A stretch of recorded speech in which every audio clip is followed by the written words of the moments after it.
the greatest motivation. It's been said that in life, there are two basic motivations, love and duty. That there are people who are driven by love and others who are driven by duty. For instance, there are people who show up at work because they love their work. But there are others who show up at work just because duty demands that they be at work. Now, the first category who are driven by love are those who go over and above the call of duty, and you find them going the extra mile. But those that are driven out of duty hardly want to go the extra mile. They are committed to their job descriptions and will not, by any sense of imagination or stretch of imagination, go beyond the call of duty. What drives you? Is it love or duty? The Apostle Paul says this in 2 Corinthians chapter 5, verse 14. For Christ's love compels us, because we are convinced that one died for all, and therefore all died. The Apostle Paul pauses, and he pulls back the curtains on his life to help us understand that what actually drove him in his apostolic ministry was not duty, but love. The love that he had for his fellow countrymen. He was motivated by love. That explains why, even though he was shipwrecked, even though he went without food, even though he had plenty, even though he had little, even though he was stoned, even though people had schemed to kill him, he kept going and going. He was driven by love. But you may ask, what is love?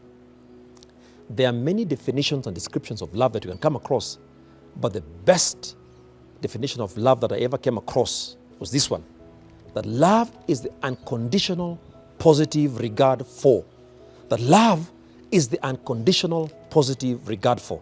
This is what drove the Apostle Paul. But you see, the Apostle Paul learned from his Master Jesus.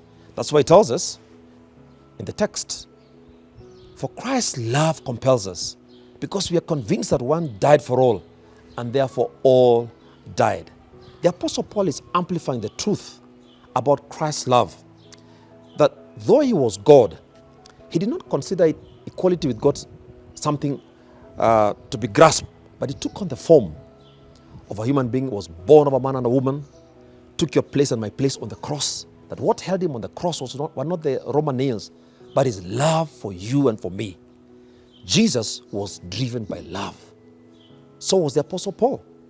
Now you may ask me, why make a big fuss about being driven by love? Two things.